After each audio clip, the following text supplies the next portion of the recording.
Hello les cocos, j'espère que vous allez bien. Aujourd'hui, je vous emmène visiter une nouvelle ville. On l'appelle le Caillou dans le milieu de la ville. Et ce que je peux vous donner comme indice, c'est déjà de lire ce qui est écrit juste en bas en description de la vidéo, notamment le titre. Bon, ça c'est bateau.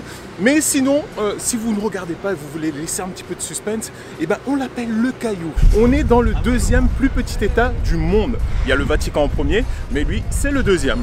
J'ai nommé Monaco.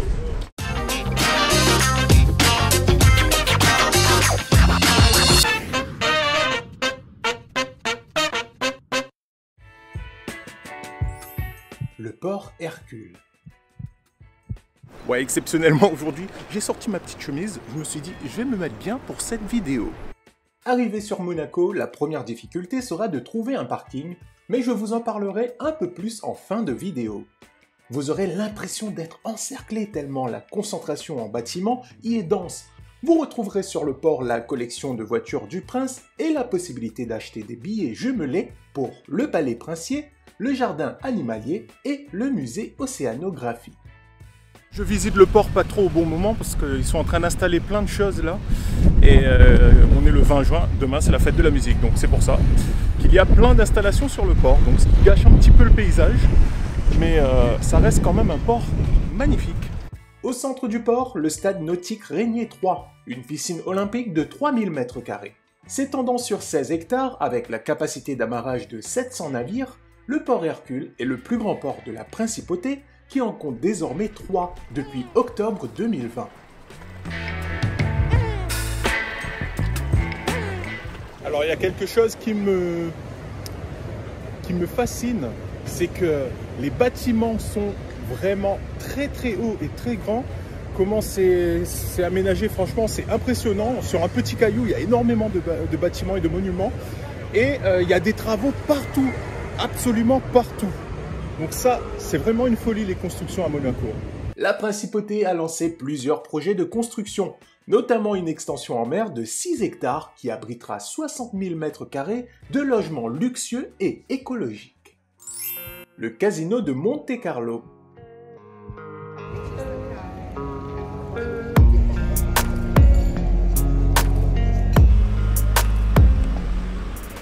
Parmi les monuments les plus connus, bien sûr, il y a le casino de Monte-Carlo. Nous voici tout simplement face au casino préféré de James Bond. Le rendez-vous prestigieux entre le grand luxe et les belles voitures. Vous pourrez faire une visite de 10h à 13h et les salons de jeu ouvrent à partir de 14h. Et voilà, je suis à l'intérieur du casino de Monte-Carlo. Bon, il est interdit de filmer à l'intérieur, toujours avec les appareils photo que c'est interdit, mais pas avec le smartphone. Donc ça, j'ai jamais compris pourquoi. Je vais vous faire quelques plans au smartphone. Tout le monde peut entrer dans le bâtiment du casino de Monte-Carlo, sans présenter de pièce d'identité pour jeter un coup d'œil dans l'atrium, avec ses magnifiques peintures, son sol en marbre et 28 colonnes iconiques en onyx. Pour accéder au jeu, il faudra présenter une pièce d'identité étrangère, car depuis que le casino a ouvert ses portes en 1863, les monégasques ont l'interdiction d'y accéder. Attention, je ne fais pas la promotion du casino, jouer comporte des risques, alors qu'en voyage, profiter du paysage et de la plage, ça reste gratuit. Bon voilà, trop bien, on a visité le hall d'entrée du casino.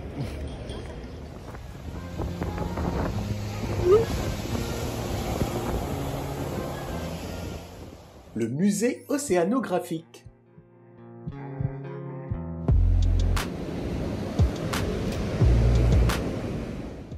En longeant la côte, vous remarquerez ce magnifique bâtiment à ras de falaise. Un ascenseur vous permettra d'y accéder après vous être garé dans son parking souterrain.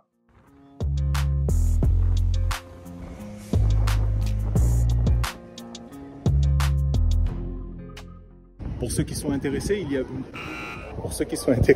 a le musée océanographique de Monaco que vous pouvez visiter pour un tarif de 19 € par personne.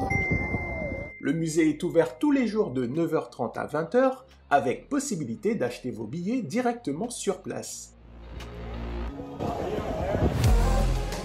Le jardin Saint-Martin.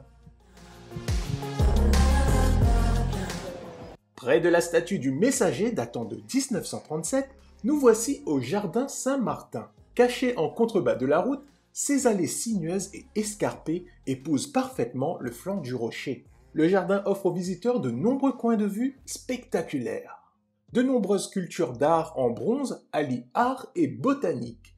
Face à la Méditerranée se dresse une statue en bronze réalisée en 1951 du prince Albert Ier, le prince navigateur.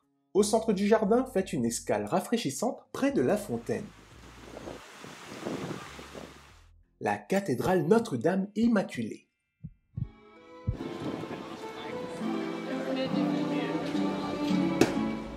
De style romano-byzantin, elle fut construite de 1875 à 1903 par le prince Charles III à l'emplacement de l'ancienne église Saint-Nicolas. Consacrée en 1911, elle est dédiée à Notre-Dame de l'Immaculée Conception. Elle est visitée toute l'année par des touristes venant du monde entier et abrite des trésors artistiques remarquables. Les tableaux, les statues dorées et les fresques sont magnifiquement éclairés. Vous serez à coup sûr séduit par la richesse architecturale et historique de cette cathédrale.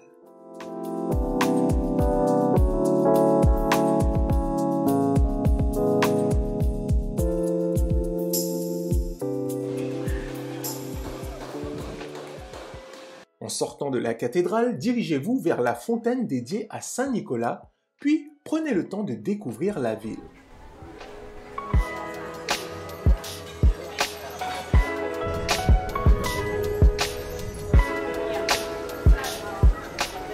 Alors là, pour le coup, on se retrouve dans des petites ruelles très étroites où les boutiques sont très rapprochées et très colorées. J'ai vraiment adoré me faufiler dans ces passages qui font tout simplement le charme du rocher de Monaco. Le palais princier.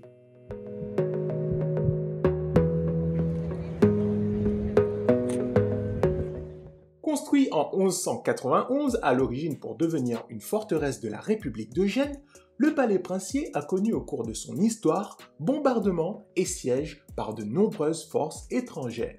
C'est en 1297 qu'il devient la résidence officielle de la famille princière Grimaldi. Les Monégasques fêtent d'ailleurs cette année le centenaire de l'anniversaire du prince Régnier III.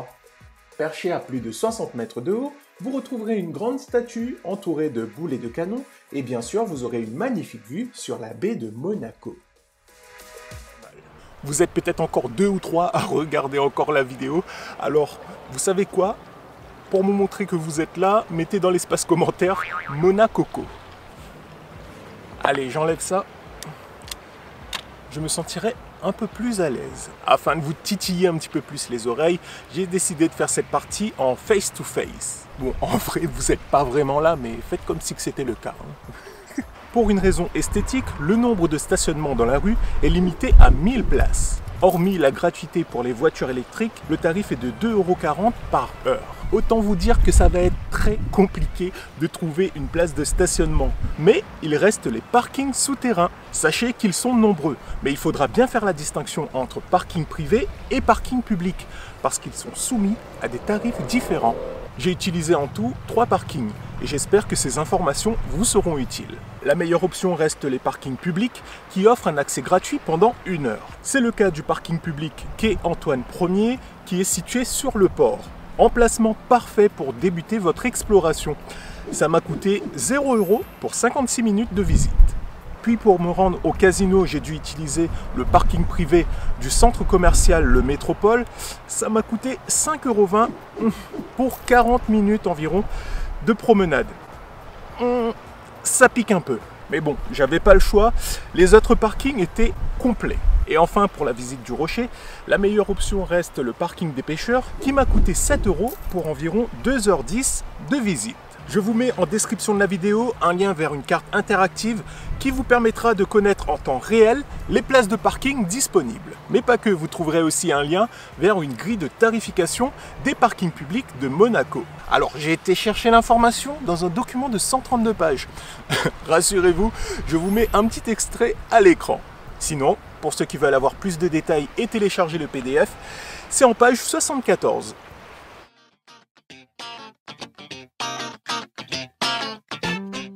voilà mes cocos, j'espère que cette visite de Monaco vous aura plu.